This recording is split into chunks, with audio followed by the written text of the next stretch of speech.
অসহ্য লাগে এই বিস্মৃতি। অন্ধ হলে কি প্রলয় বন্ধ থাকে? নিজেকে এড়িয়ে বাড়ায় নিজেরই ক্ষতি, ভ্রান্তি বিলাস সাজে না দুর্বিপাকে।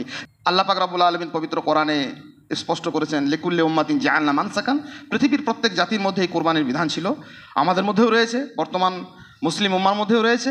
পৃথিবীর প্রথম কোরবানির দিকে আমরা দৃষ্টি ফেরাই। পৃথিবীর প্রথম কোরবানি হয়েছে আদমের দুই সন্তান হাবিল এবং কাবিল, তারা দুজন কোরবানি করেছিল। আল্লাহ কেবলমাত্র মুত্তাকিদের কাছ থেকেই কিছু গ্রহণ করেন, সকলের কাছে গ্রহণ করেন না। যে আল্লাহ সুবহানাহু ওয়া তাআলার দরবারে যদি আমি কিছু গ্রহণযোগ্যতার মধ্যে নিয়ে যেতে চাই, তাহলে সেটি হবে উত্তম, সুন্দর, সব থেকে গুরুত্বপূর্ণ, মূল্যবান জিনিসটি আল্লাহ সুবহানাহু ওয়া তাআলার জন্য ব্যয় করা। আমরা আল্লাহর উদ্দেশ্যে যেটি ব্যয় করব, সেটি অকেজো জিনিস না হয়, অমর্যাদার না হয়। আমার মূল্যবান সময় আমি দোকানে কাটাই, এই সময়টা আপনি বলছেন এই সময় মসজিদে যাওয়া যাবে, আমার একটা গুরুত্বপূর্ণ সময়। আমার মূল্যবান সময় আমি কাস্টমারদের সঙ্গে কাটাই, চাকরির ক্ষেত্রে কাটাই, ব্যবসার ক্ষেত্রে কাটাই। জীবনের মূল্যবান বয়সকে আমি অন্যভাবে কাটাই। জীবনের মূল্যবান সম্পদ অন্য জায়গাতে ব্যয় হয়। জীবনের মূল্যবান সম্পর্কগুলি অন্য জায়গাতে আমরা ব্যয় করি। কোথায় করি? যেখানে আমার দুনিয়াবি স্বার্থসিদ্ধি থাকে সেইখানে। আমার যত বিত্ত হে রব, আমার যত বাণী, সবই তোমার জন্য হে রব, জানি সে তো জানি। আমার যা সম্পদ, আমার যা কথা, আমার যা আচরণ, ইব্রাহিম আলাইহিস সালাম শেষ পর্যন্ত এক জায়গাতে বলেছিলেন, ইন্না সলাতি ওয়া নুসুকি ওয়া মাহিয়া ওয়া মামাতি লিল্লাহি রাব্বিল আলামিন। হে আল্লাহ, আমার সলাত, আমার কোরবানি, আমার সব কিছু, মাহিয়া আমার জীবন, ওয়া মামাতি আমার মরণ, সবই তো তোমার জন্য। আল্লাহর জন্য বলবো মুখে, আর কিছুই ব্যয় করব না, কিছুই সেটা কাজে লাগাবো না। এই ধরনের ধৃষ্টতা ইসলামের মধ্যে নেই, এই ধৃষ্টতার মধ্যে কোনো কল্যাণ নেই। এই শিক্ষাটাও ইব্রাহিম আলাইহিস সালাম আমাদের কাছে দিয়ে গেছেন। তো এই প্রথম 10 দিন কোরবানির, প্রথম দিন থেকে নিয়ে 10 দিন পর্যন্ত, এই 10 দিনের গুরুত্বপূর্ণ আমল, এই 10 দিনের গুরুত্ব অনেক দিক থেকে উজ্জ্বল। তার মধ্যে হচ্ছে শরীয়তের যতগুলি ইবাদত আছে, সব ইবাদতগুলি এর মধ্যে আছে। রমজান মাসের অনেক ফজিলত আছে, কিন্তু রমজান মাসে আপনি কোরবানি করতে পারবেন না, রমজান মাসে আপনি হজ করতে পারবেন না। কিন্তু এই 10 দিনের ভিতরে কি রয়েছে? নামাজ রয়েছে, তাসবিহ রয়েছে, তাহলিল রয়েছে, জিকির আজকার রয়েছে, দান সাদকা রয়েছে, কোরবানি রয়েছে, হজ রয়েছে, সিয়াম রোজা রয়েছে, সমস্ত কিছু ইবাদতগুলি। এই 10টা দিন যে এত উজ্জ্বল, এত সম্মাননা আল্লাহ দিয়েছেন, তার মধ্যে এই 10টা দিনের ভিতরে সমস্ত রকমের ইবাদতগুলি একটা ডালিতে, একটা ঝুড়িতে সাজিয়ে রেখেছেন আল্লাহ সুবহানাহু ওয়া তাআলা। এই 10টা দিন আমরা ব্যবহার করব। ইন্নাল হামদালিল্লাহ নাহমাদুহু ওয়া নাস্তাঈনুহু ওয়া নাস্তাগফিরুহু ওয়া নাউযু বিল্লাহি মিন শুরুরি আনফুসিনা ওয়া মিন সাইয়্যাতি আমালিনা।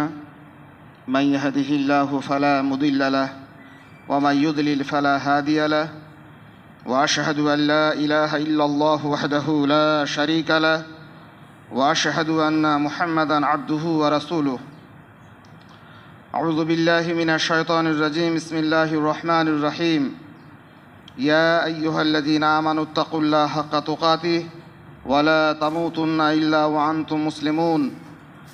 يا أيها الناس اتقوا ربكم الذي خلقكم من نفس واحدة وخلق منها زوجها وبث منهما رجالا كثيرا ونساء واتقوا الله الذي تساءلون به والأرحام إن الله كان عليكم رقيبا. يا أيها الذين آمنوا اتقوا الله وقولوا قولا سديدا يصلح لكم أعمالكم ويغفر لكم ذنوبكم ومن يطع الله ورسوله فقد فاز فوزا عظيما. فإن خير الحديث كتاب الله وخير الهدي هدي محمد صلى الله عليه وآله وسلم وشر الأمور محدثاتها وكل محدثة بدعة وكل بدعة ضلالة وكل ضلالة في النار.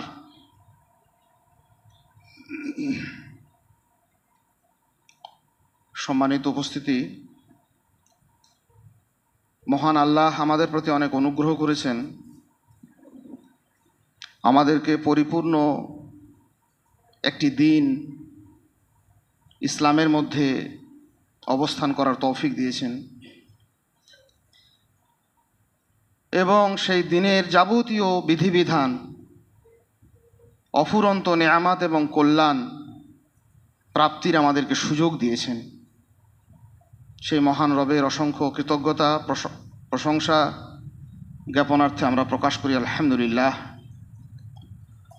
অনেক দরুদ সালাম বিবর্ষিত হোক নবী মুহাম্মদুর রাসূলুল্লাহ সাল্লাল্লাহু আলাইহি ওয়াসাল্লামের উপর। দিনের প্রত্যেকটি বিধানের কল্যাণের রূপরেখা, তার পদ্ধতি, তার ধরন, মানুষ কিভাবে সেটিকে জীবনে বাস্তবায়ন করবে, তার নানান স্ট্রাকচার, গঠন নিখুঁতভাবে তিনি আমাদের কাছে স্পষ্ট করেছেন। শিখিয়েছেন, আমাদেরকে বুঝিয়েছেন এবং আগামী দিনের জন্য সেগুলিকে আমাদের কাছে আমানত স্বরূপ রেখে চলে গেছেন। সেই নবী মুহাম্মদুর রাসূলুল্লাহ সাল্লাল্লাহু আলাইহি সাল্লামের প্রতি অসংখ্য দরুদ সালাম বিবর্ষিত হোক। আল্লাহুম্মা সাল্লি আলাইহি আল্লাহুম্মা বারিক আলাইহি।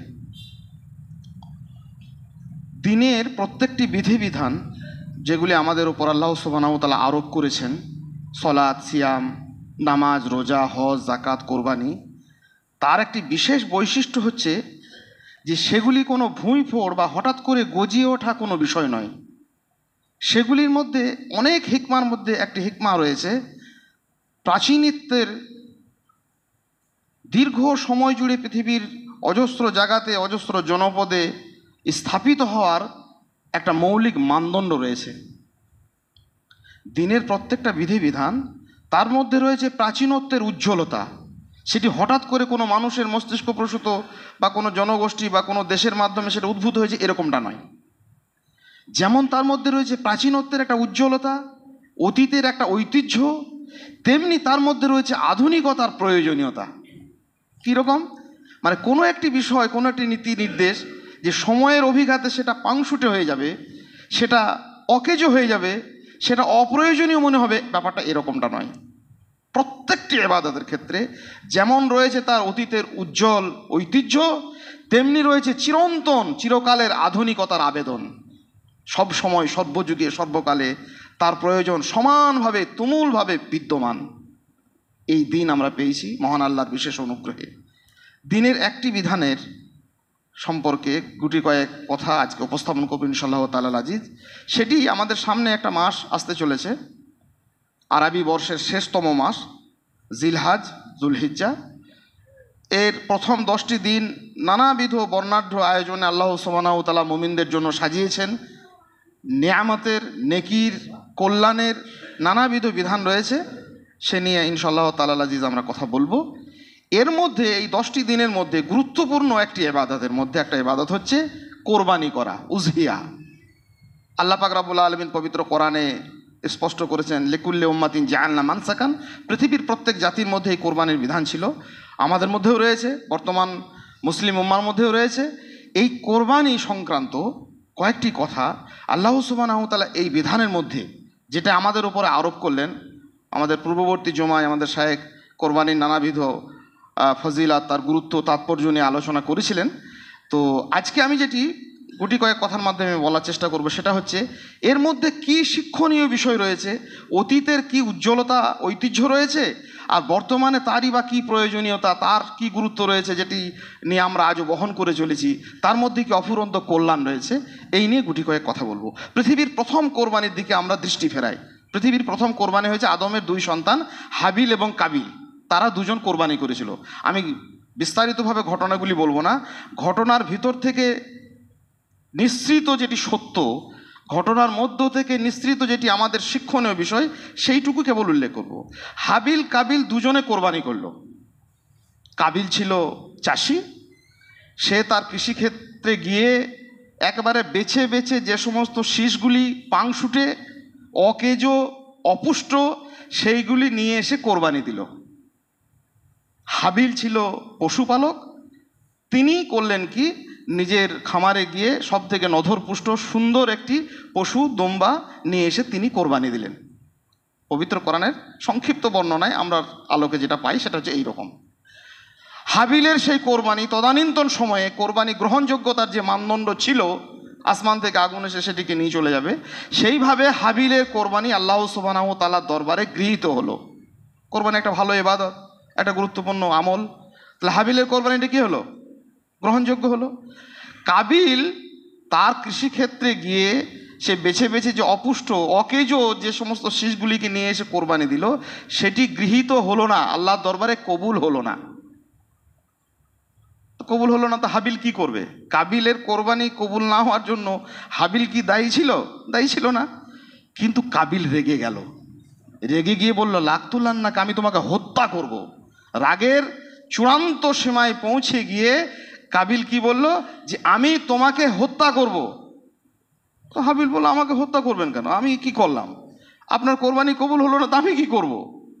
সে সময় হাবিল যা বলেছিলেন পবিত্র কোরআনে আল্লাহ সুবহানাহু ওয়া তাআলা সেটিকে উল্লেখ করেছিলেন। প্রথমেই তিনি বলেছিলেন, ভাই ইন্নামা ইয়াতাকাব্বালুল্লাহু মিনাল মুত্তাকিন, আল্লাহ কেবলমাত্র মুত্তাকিদের কাছ থেকেই কিছু গ্রহণ করেন, সকলের কাছে গ্রহণ করেন না।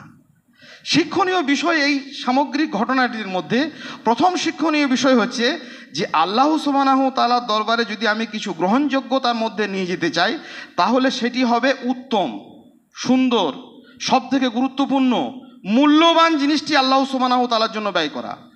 সে আপনার মূল্যবান সময় হোক, মূল্যবান সম্পদ হোক, মূল্যবান সম্পর্ক হোক, জীবনের মূল্যবান বয়সটা হোক, মূল্যবান আরও অন্যান্য কিছু হোক, সেই মূল্যবান সময়টি, উত্তম জিনিসটি, সর্বোন্নত বিষয়টি আল্লাহ সুবহানাহু ওয়া তাআলার জন্য ব্যয় করলে কেবলমাত্র সেটিই গ্রহণযোগ্য হয়। আমি যা তাই দিলাম আল্লাহ গ্রহণ করবেন, এটা কিন্তু সত্য নয়। সারা পৃথিবীর মানুষকে হাবিল শিখিয়ে গেলেন। হাবিলের মুখনিসৃত কথাকে পবিত্র কোরআনে আল্লাহ সুবহানাহু ওয়া তাআলা উল্লেখ করলেন কি, যে আল্লাহ কেবলমাত্র মুত্তাকিদের কাছ থেকে গ্রহণ করে। আর প্রমাণ করলেন যে আমি আমার সেই শস্য ক্ষেত্রতে, আমার খামার থেকে সবচেয়ে ভালো নধরপুষ্ট একটি প্রাণীকে কোরবানি দিয়েছি, সেজন্য গ্রহণযোগ্য হয়েছে। তুমি যা মন তাই দিয়ে দেবে, অকেজো জিনিসগুলো দিয়ে দেবে, এটা গ্রহণযোগ্যতার মানদণ্ডে মানে কি বলবো, উত্তীর্ণ হতে পারবে না, গ্রহণযোগ্যতার পর্যায়ে সেটা যেতে পারবে না। আমাদের জীবনের বড় শিক্ষণীয় বিষয় ছিল কাবিলের কোরবানির মধ্যে আমরা আল্লাহর উদ্দেশ্যে যেটি ব্যয় করব, সেটি অকেজো জিনিস না হয়, অমর্যাদার না হয়। আমার মূল্যবান সময় আমি দোকানে কাটাই, এই সময়টা আপনি বলছেন এই সময় মসজিদে যাওয়া যাবে, আমার একটা গুরুত্বপূর্ণ সময়। আমার মূল্যবান সময় আমি কাস্টমারদের সঙ্গে কাটাই, চাকরির ক্ষেত্রে কাটাই, ব্যবসার ক্ষেত্রে কাটাই, জীবনের মূল্যবান বয়সকে আমি অন্যভাবে কাটাই, জীবনের মূল্যবান সম্পদ অন্য জায়গাতে ব্যয় হয়, জীবনের মূল্যবান সম্পর্কগুলি অন্য জায়গাতে আমরা ব্যয় করি। কোথায় করি? যেখানে আমার দুনিয়াবি স্বার্থ সিদ্ধি থাকে সেইখানে। একটা জায়গাতে দাওয়াতের কাজ করতাম, বেছে বেছে ওই রাজমিস্ত্রি জোগাড়িয়া লেবারগুলোকে ডেকে ডেকে নিয়ে এসে আর ওই নানা রকমের ইট ভাটা শ্রমিকগুলোকে নিয়ে এসে বলে এদের কাছে দিনের কথা বলুন।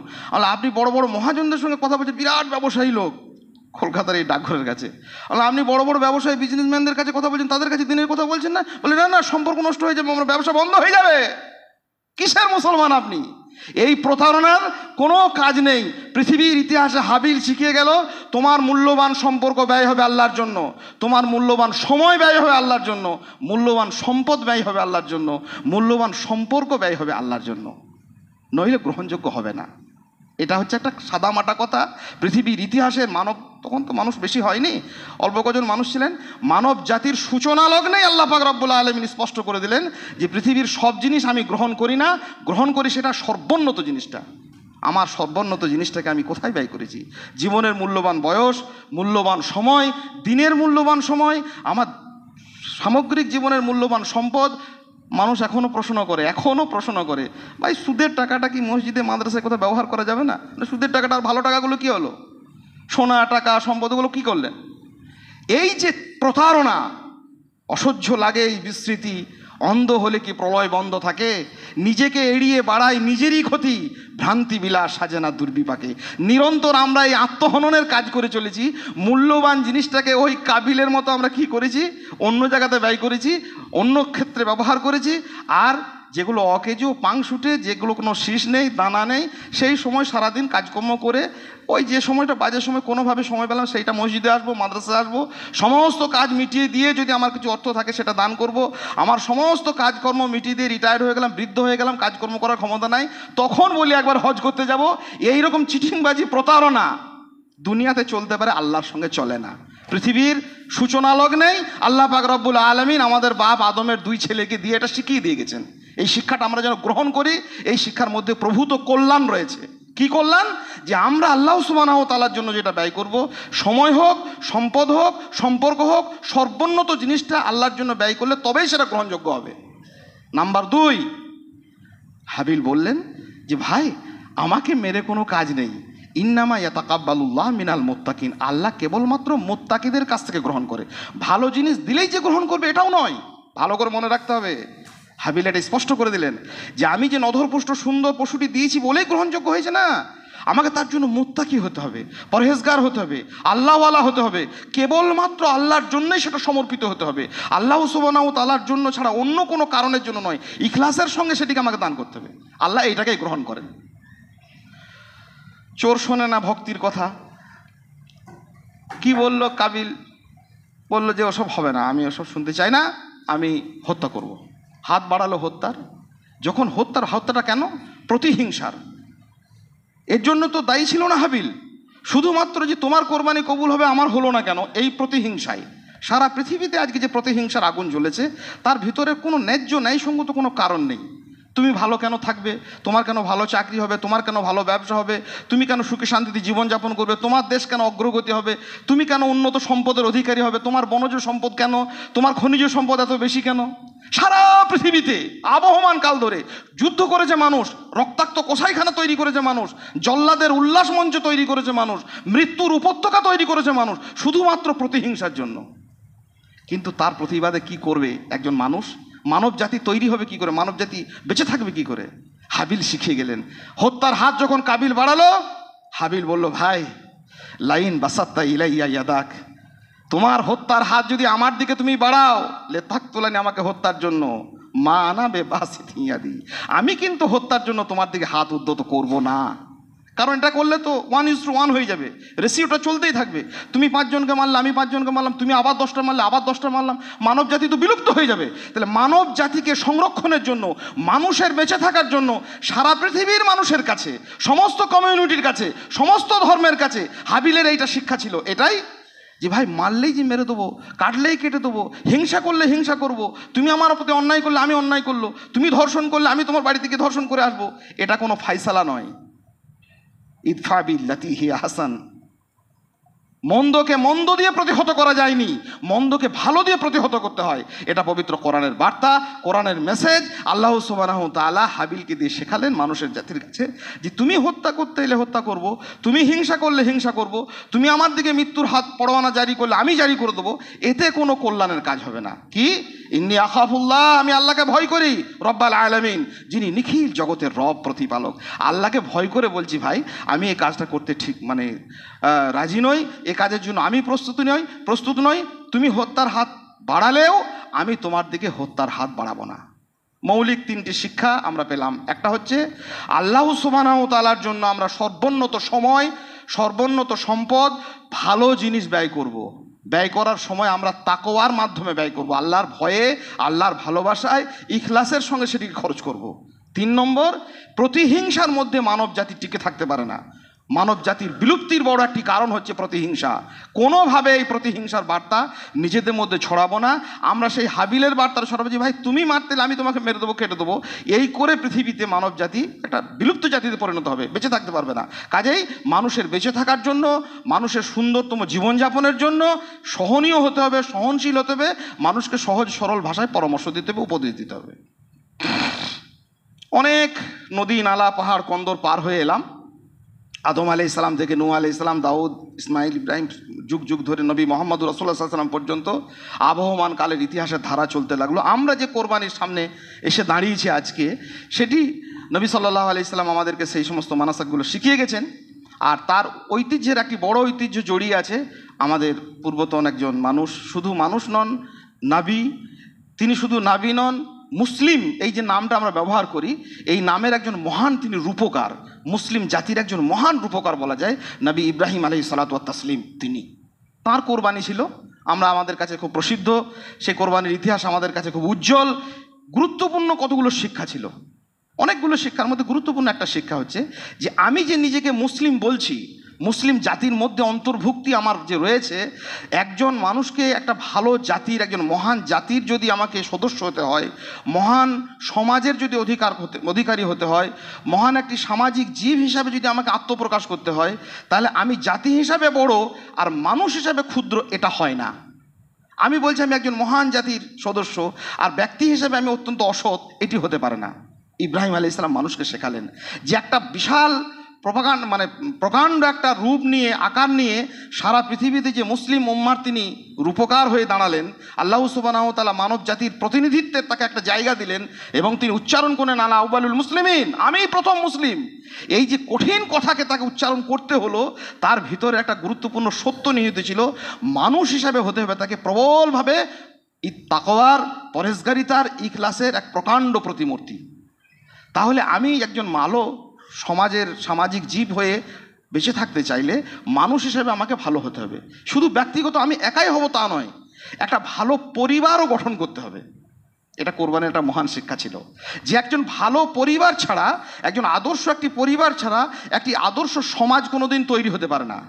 সেই জন্য কোরবানির ইতিহাসে আমরা একটা খুব পরিচ্ছন্ন একটা পরিবার দেখলাম। একজন পুরুষ ইব্রাহিম আলাইহিস সালাম, তার স্ত্রী হাজেরা আলাইহিস সালাম, তার একটা শিশু সন্তান ইসমাইল আলাইহিস সালাম, এই তিনটি মানুষকে নিয়ে ছোট্ট মতো একটা পরিবার। এই পরিবারের মধ্যে কি দেখলাম?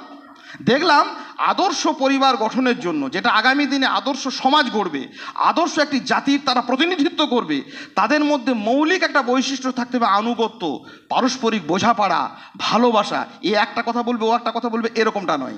স্বামী বলছে আমার ছেলেটাকে মাদ্রাসাতে পড়াবো, স্ত্রী বলছে সব পড়ানো চলবে না। স্ত্রী যদি বলছে পড়াবো, নানার বাড়ির লোকেরা বলছে না না এসব কাজ করা চলবে না।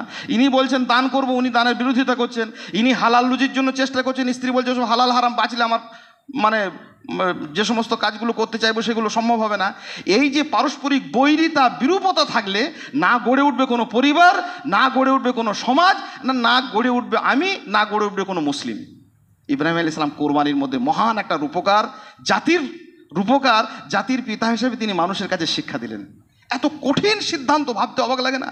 ইব্রাহিম আলাইহিস সালাম এসে যখন এটাকে বর্ণনা দিচ্ছেন যে ইন্নী আরাফিল মানাম, আমি স্বপ্নে দেখেছি তোমাকে জবাহ করছি, ইসমাইল আলাইহিস সালাম কি বললেন? যে এটা কখনো হয় নাকি? ইসমাইল আলাইহিস সালামের মা হাজেরা কি বলছেন? যে এগুলো আবার সম্ভব হয়? এত নবী চলে গেছে, কেউ সন্তানকে জবাই করেন, আপনাকে সন্তানকে জবাই করতে হবে? এই আমার একটা মাত্র ছেলে, এই জঙ্গলে ফেলে দিয়ে চলে গেলেন, এইখানে পানি নেই, খাবার নেই, তার মধ্যে কোনো জীবনযাপন করছি, ছেলেটা একটু বড় হলো, আবার কোরবানি দিতে হবে? কেউ বলেছেন? বলেন নাই। আনুগত্যের এক চরম পরাকাষ্ঠা, আনুগত্যের এক চরম প্রতিমূর্তি যদি নিজেদেরকে না উপস্থাপিত করা যায়, তাহলে কিন্তু ভালো পরিবার গড়ে ওঠে। দিনের ক্ষেত্রে, কোরআন এবং সুন্নাহর মান্যতার ক্ষেত্রে প্রত্যেকটি পরিবারের সদস্যকে হতে হবে অনুগত। পিতার প্রতি আনুগত্য, সন্তানের প্রতি তার মমত্ব, স্ত্রী স্বামীর প্রতি আনুগত্য, স্বামী স্ত্রীর প্রতি ভালোবাসা। এই সার্বিক সম্পর্কের মধ্যেই একটা আদর্শ পরিবার গড়ে উঠবে, আর এই পরিবারের মাধ্যমে একটা সুশীল সমাজ গড়ে উঠবে।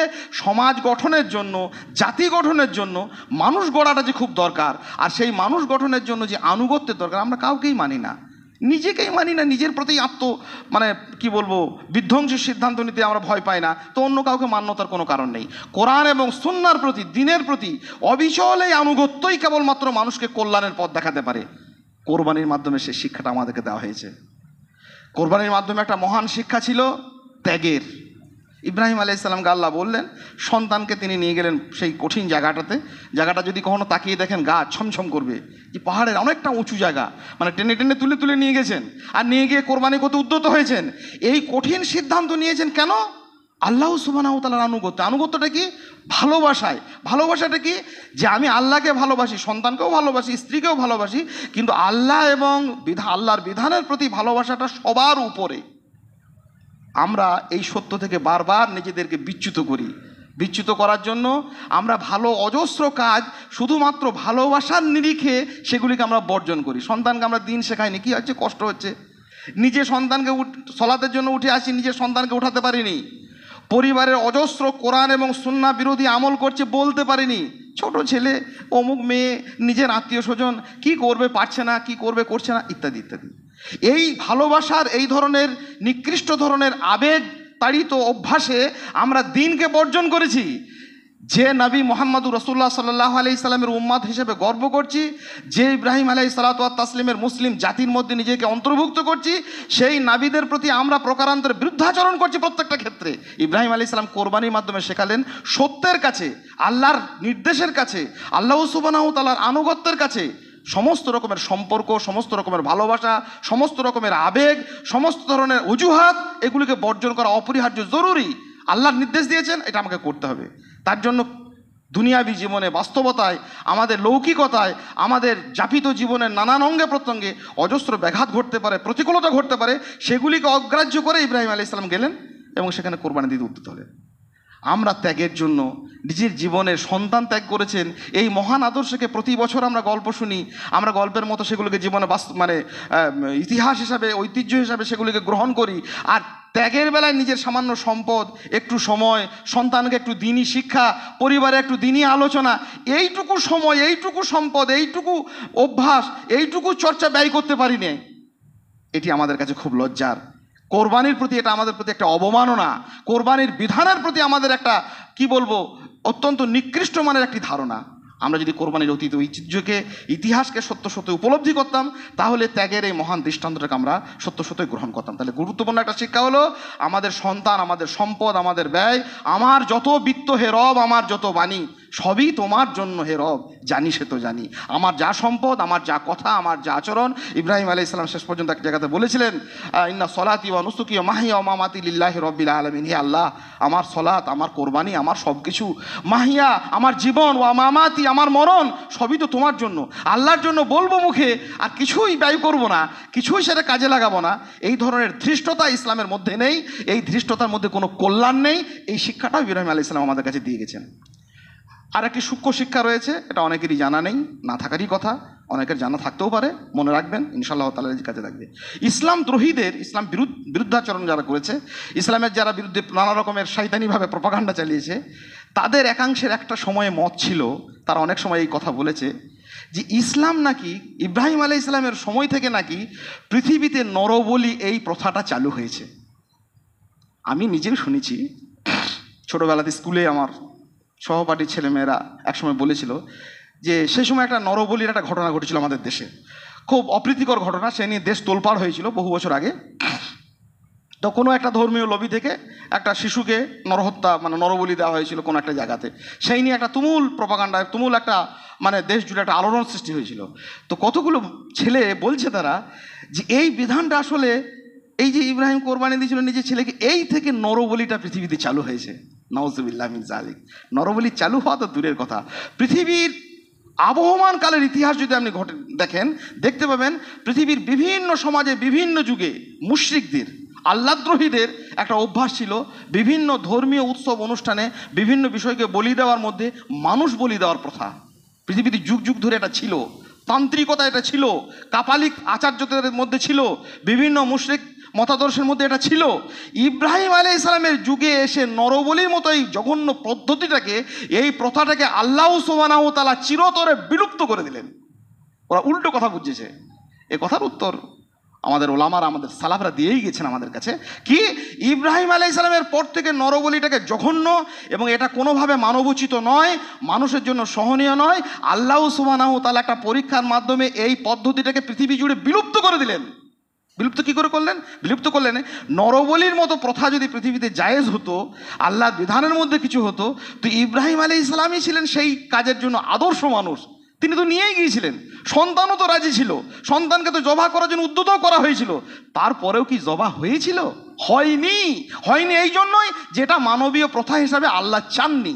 কাজেই যে সমস্ত কাপালিক, যে সমস্ত তান্ত্রিক যুগে যুগে নরবলির মতো পদ্ধতিটাকে পৃথিবীতে জারি রেখেছিল, তাদের মুখের ওপরে ঝামা ঘষে দেওয়ার একটা জবাব দেওয়া হলো যে এটা কোনো মানবীয় প্রথা নয়, নরবলির প্রথাটাকে আসলে এর মাধ্যমে বিলুপ্ত করা হলো।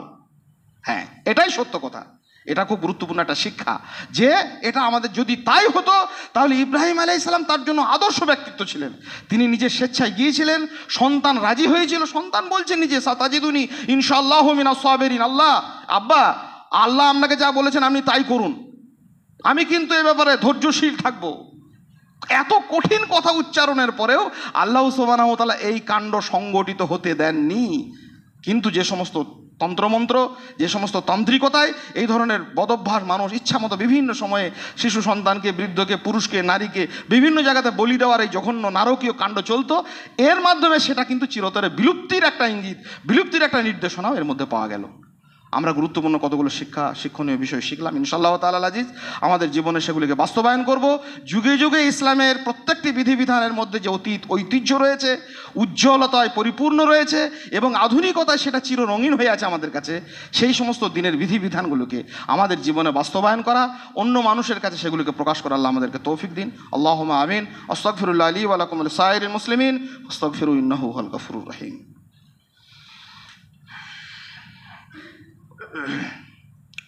ইন্নাল হামদুলিল্লাহি ওয়াহদা ওয়া সলাতু ওয়াস সালামু আলা মান লা নাবিয়্যা বা'দা। আউযু বিল্লাহি মিনাশ শাইতানির রাজিম। বিসমিল্লাহির রহমানির রহিম। ওয়াল ফাজরি ওয়া লায়ালিন আশরি ওয়াশ শাফি ওয়াল ওয়াতর ওয়াল লাইলি ইযা ইয়াসর। বছরের সমস্ত দিনগুলির মধ্যে সমধিক উজ্জ্বল দিন, সম্মানের দিন, ইজ্জতের দিনের মধ্যে এই 10টি দিনের কথা বলা হয়েছে। যে মাসটি শুরু হচ্ছে আগামী বুধবার, বৃহস্পতিবার সম্ভবত, ইনশাল্লাহ আমরা নিয়ে ডিসকাস করব। তো এই প্রথম 10 দিন কোরবানির, প্রথম দিন থেকে নিয়ে 10 দিন পর্যন্ত, এই 10 দিনের গুরুত্বপূর্ণ আমল, এই 10 দিনের গুরুত্ব অনেক দিক থেকে উজ্জ্বল। তার মধ্যে হচ্ছে শরীয়তের যতগুলি এবাদত আছে সব এবাদতগুলি এর মধ্যে আছে। রমজান মাসের অনেক ফজিলত আছে, কিন্তু রমজান মাসে আপনি কোরবানি করতে পারবেন না, রমজান মাসে আপনি হজ করতে পারবেন না। কিন্তু এই 10 দিনের ভিতরে কি রয়েছে? নামাজ রয়েছে, তাসবিহ রয়েছে, তাহলিল রয়েছে, জিকির আজকার রয়েছে, দান সাদকা রয়েছে, কোরবানি রয়েছে, হজ রয়েছে, সিয়াম রোজা রয়েছে, সমস্ত কিছু ইবাদতগুলি। এই 10টা দিন যে এত উজ্জ্বল, এত সম্মাননা আল্লাহ দিয়েছেন, তার মধ্যে এই 10টা দিনের ভিতরে সমস্ত রকমের ইবাদতগুলি একটা ডালিতে, একটা ঝুড়িতে সাজিয়ে রেখেছেন আল্লাহ সুবহানাহু ওয়া তাআলা। এই 10টা দিন আমরা ব্যবহার করব। অনেক কিছু তো করলাম, কি ব্যবহার করব? প্রথম কথা, 10টা দিন সম্পর্কে জানবো। আদম আলাইহিস সালামের কোরবানি, হাবিল কাবিলের কোরবানি, ইব্রাহিম আলাইহিস সালামের কোরবানি, এই সমস্ত কোরবানির ভিতরে যে উজ্জ্বল শিক্ষণীয় বিষয়গুলো রয়েছে জীবনে বাস্তবায়ন করব। বাস্তবায়ন, আল্লাহ সুবহানাহু ওয়া তাআলার জন্য সর্বোন্নত জিনিসগুলিকে ব্যয় করা, মুত্তাকি হিসেবে সেগুলো ব্যয় করা, দিনের জন্য সর্বোন্নতভাবে আমাদের সম্পদ সময়কে ত্যাগ করা, ইব্রাহিম আলাইহিস সালামের যে পরিবার আমাদের কাছে রেখে গেছেন আদর্শ জাতির জন্য, সেই ধরনের পরিবার, সেই ধরনের স্বামী স্ত্রী সন্তানের মধ্যে গভীর সুসম্পর্ক তৈরি করা, এই আদর্শ পরিবার গঠন করা, এই ঐতিহ্যপূর্ণ জিনিসগুলিকে আমরা চর্চা করব, আলোচনা করব, মানুষের কাছে শেখাবো। এটা আমাদের গুরুত্বপূর্ণ কাজ। প্রথম তারিখ থেকে 9 তারিখ পর্যন্ত সিয়ামের বিশেষ ফজিলত রয়েছে, আমরা আমাদের সাধ্য মোতাবেক সেই সিয়ামগুলি রাখবো। অন্তত আরাফার দিনের সিয়ামের আলাদা মর্যাদা রয়েছে, সেদিনের রোজার সম্মাননা রয়েছে, আল্লাহ সুবহানাহু ওয়া তাআলা রেখেছেন, সেদিনের রোজা সম্পর্কে আমরা অবগত হব। এই নিয়ে আরও আলোচনা হবে। দান সাদকা, নফল ইবাদত, আর সর্বোপরি ফরজ সলাতের মধ্যে কোনো রকমের গাফিলতি না করে, ওই ইব্রাহিম আলাইহিস সালামের মহান শিক্ষার মধ্যে একটা শিক্ষা ছিল নামাজ। তিনি মানুষকে নতুন করে নামাজ শিখিয়েছিলেন আরেকবার। নামাজের জন্য তিনি বলেছেন, নিজের সন্তানকে ধূসর মরুভূমিতে যখন নিয়ে আসছেন, নিজে ইব্রাহিম আলাইহিস সালাম বলছেন, ইন্নী আসকান্তু বিযুররিয়াতি বিওয়াদিন গায়রি যী যারইন ইনদা বাইতিকাল মুহাররাম, হে আল্লাহ, আমার সন্তানকে আমি এইরকম একটা বিরূপ, এইরকম একটা মরুভূমিতে, এইরকম একটা বিজন প্রান্তে আমি রেখে গেলাম, খুঁজে খুঁজে ইনদা বাইতিকাল মুহাররাম, তোমার ওই কাবার, ওই ঘরের হারামের সামনে রেখে গেলাম, কাছাকাছি নিকটবর্তী রেখে গেলাম। কেন? রব্বানা লিইয়ুকিমুস সালাহ, আমার সন্তান যেন নামাজ পড়ে। আমার সন্তান কি খাবে সেটা ভাবনা নেই, আমার সন্তান কি পান করবে ওটা ভাবনা নেই, আমার সন্তান নামাজ পড়বে কোথা, সেই জন্য কাবার চত্বরের পাশে একটি জায়গাতে আমার সন্তানকে আমি ফেলে যাচ্ছি। আমরা শিক্ষণীয় বিষয়টা গ্রহণ করি।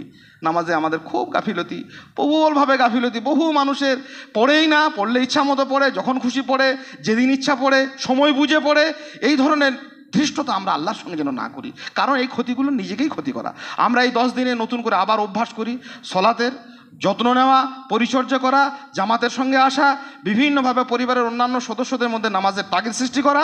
এই গুরুত্বপূর্ণ ফরজ ইবাদত, সুন্নাত ইবাদত, নফল ইবাদত, সিয়াম, দান সাদকা, জিকির আজকার, নানাবিধ ইবাদতের মধ্যে আমরা এই 10টা দিন যেন পালন করতে পারি। আল্লাহ পাক রব্বুল আলামিন আমাদেরকে সার্বিক তৌফিক দেন। আল্লাহুম্মা আমিন। আল্লাহ সুবহানাহু ওয়া তাআলা অতীত ঐতিহ্যে পরিপূর্ণ পবিত্র কোরআন এবং সুন্নায় আমাদেরকে যে দিনের অধিকারী করেছেন, সেই দিনকে যথাযথভাবে আমাদের জীবনে বাস্তবায়নের তৌফিক দিন। আল্লাহুম্মা আমিন। আল্লাহ আমাদের কোরবানি, আমাদের সলাত, আমাদের সিয়াম কবুল করুন। আল্লাহুম্মা আমিন। রব্বানা আতিনা ফিদ দুনিয়া হাসানা ওয়া ফিল আখিরাতি হাসানা ওয়া কিনা আযাবান নার। রব্বানা যালামনা আনফুসানা ওয়া ইল্লাম তাগফির লানা ওয়া তারহামনা লানাকুনান্না মিনাল খাসিরিন। اللهم إنا نسألك الهدى والتقى والعفاف والغنى. اللهم إنا نسألك العافية في الدنيا والآخرة. أستغفر الله لي ولكم ولسائر المسلمين فاستغفروا إنه هو الغفور الرحيم.